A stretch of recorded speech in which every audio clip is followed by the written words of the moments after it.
Welcome to the Cook's Domain. Today I'm going to be quickly showing you how to make mixed powder.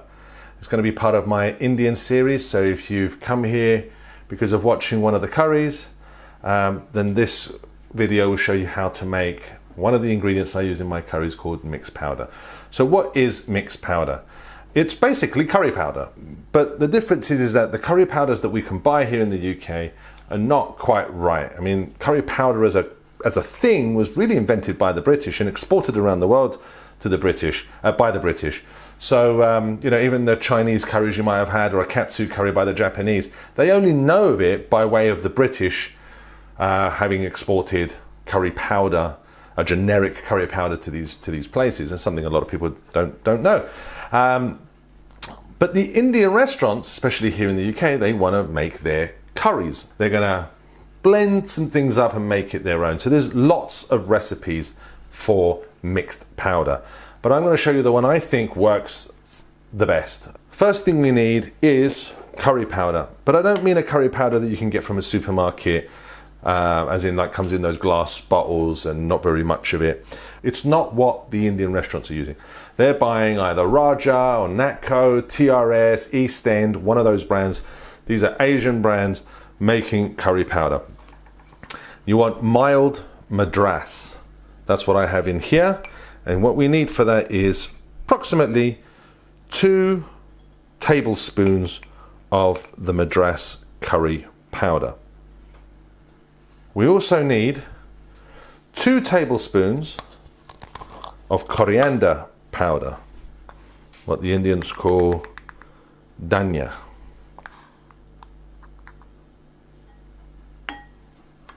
Now we want 1.5 tablespoons of cumin. Now cumin usually in these recipes is equal with the other 2. But I found that some people don't like a particularly strong cumin flavor. I don't mind it, I like cumin. And if I'm just going to cook for myself, I'd probably, in the actual dish that I'm cooking, throw in a little extra cumin.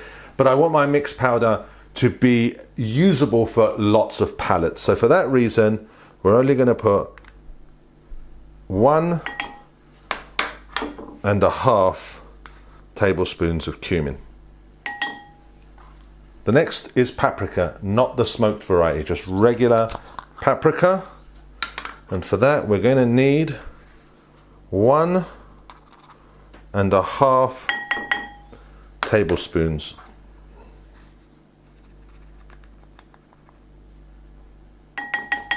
The next ingredient is turmeric. Again, a lot of the recipes call for a much higher quantity of this than I recommend. Turmeric's fantastic, it adds color and it adds some flavors, but it's quite bitter, and I find that too much of this creates a bitterness, also like a gumminess to what you're eating. So I don't put a lot of this. We're going to put about 2/3 of a tablespoon of turmeric.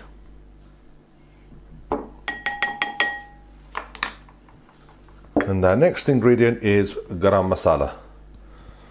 I'm going to put 1/2 tablespoon of garam masala to this mix. There we go.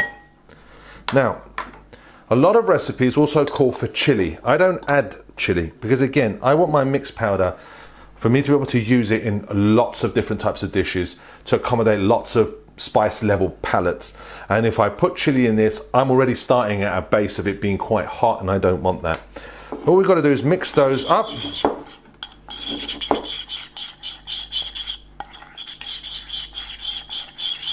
And there we go. There's our mixed powder. All we have to do is get a jar. This is my mixed powder jar. And fill it up.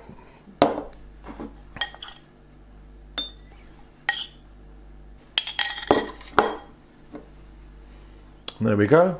We have some mixed powder ready for use. Now, the most important thing to remember when making this is ratios.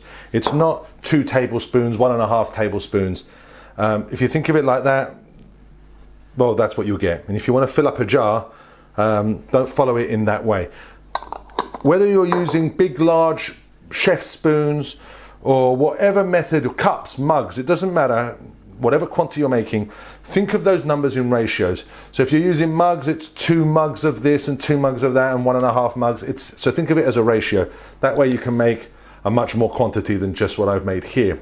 But that should give you an idea of what the ratio of each thing is and follow it in that sense. Now, you can add mixed powder to all the recipes that I have, as well as any recipes that you find online that call for mixed powder. Thank you for watching.